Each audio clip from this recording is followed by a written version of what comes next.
నాగబాబు గారి దగ్గర కూడా పనిచేసాం. ఇద్దరు కూడా చాలా పట్టుదల ఉన్నటువంటి నాయకులు. మా చేత అన్నీ చక్కగా చేయించారు.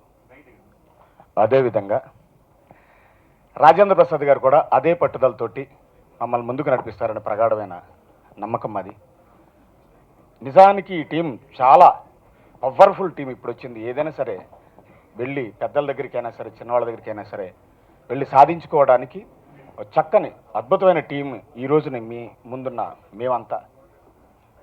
కాబట్టి ముఖ్యంగా నేను మరీ మా నాగబాబు అనే ఆశీస్సులతో పేదవాళ్ళకి ఏదైనా చేయాలి అనే ఒక పట్టుదల ఏదైతే ఉందో ఈరోజు అటెండెన్స్ చూస్తుంటేనే తెలుస్తుంది.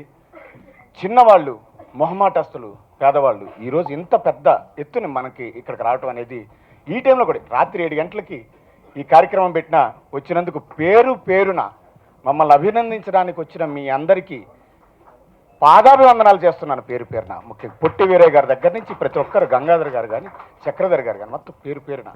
ఎందుకంటే మా వెనుక మీరు ఇంత అండగా ఉన్నంత వరకు చాలా చక్కని కార్యక్రమాలు రూపొందించుకుందాం, చాలా చక్కని కార్యక్రమాలు చేసుకుందాం. ఎప్పుడు ఏమున్నా సరే మీ ముందుకు మేము తీసుకొస్తాం. మీరు మమ్మల్ని సక్రమమైన మార్గంలో ఒక మార్గదర్శకులుగా ఉండండి, మాకు చేయండి. Thank you. సెలవ్, సే లవ్. రాజేంద్ర ప్రసాద్ గారు ఇవాళ ప్రామిస్ చేసింది 50 మందికి పైగా, 50 మందికి మినిమం పేద కళాకారులకి ఆయన పెన్షన్ ఇస్తానని మాట ఇచ్చారు, కార్పస్ ఫండ్ ఇస్తానని మాట ఇచ్చారు. వాటికి నిలబడటానికి మేము అందరూ ఆయన సపోర్ట్ చేస్తాం. దానికి ఆయన నిలబడతారని నమ్మకం మాకుంది.